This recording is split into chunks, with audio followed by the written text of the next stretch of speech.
Magandang hapon po sa inyong lahat. Ako nga po pala si King Charles Estaclin, ang iyong tagapag-ulat tungkol sa pagliban o absences.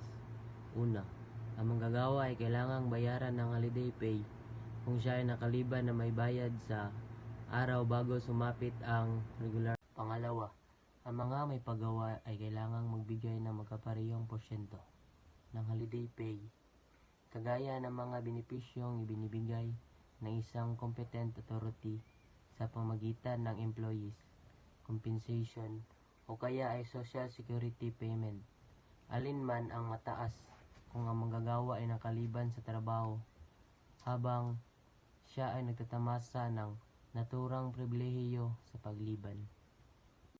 Pangatlo, kung ang araw bago magpista, opisyal ay isang non-work day sa isang establishmento o kaya ay natatakdang araw ng pahinga ng isang manggagawa, hindi siya maaaring ituring na naka-leave of absence sa araw na yun, kung kaya't siya ay dapat bayaran ng holiday pay kung siya ay nagtatrabaho sa araw ng non-working day o araw ng pahinga. Magkakasunod na regular holidays.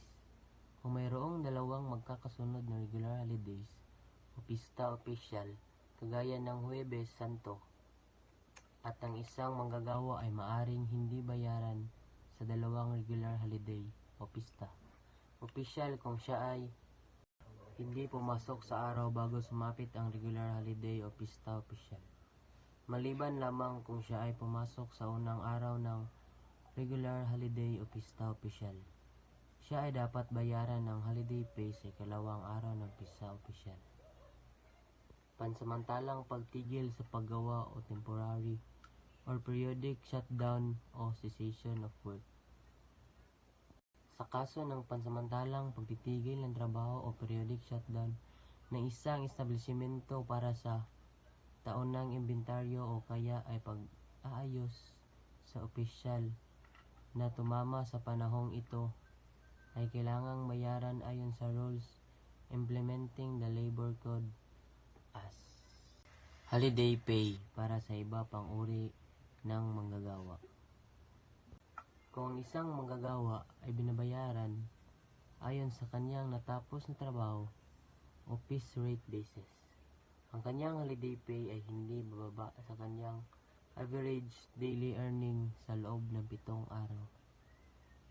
Pangalawa, ang pamanahon ng mga manggagawa o seasonal workers ay maaaring hindi bayaran ng holiday pay sa panahon ng off-season kung hindi sila nagtatrabaho.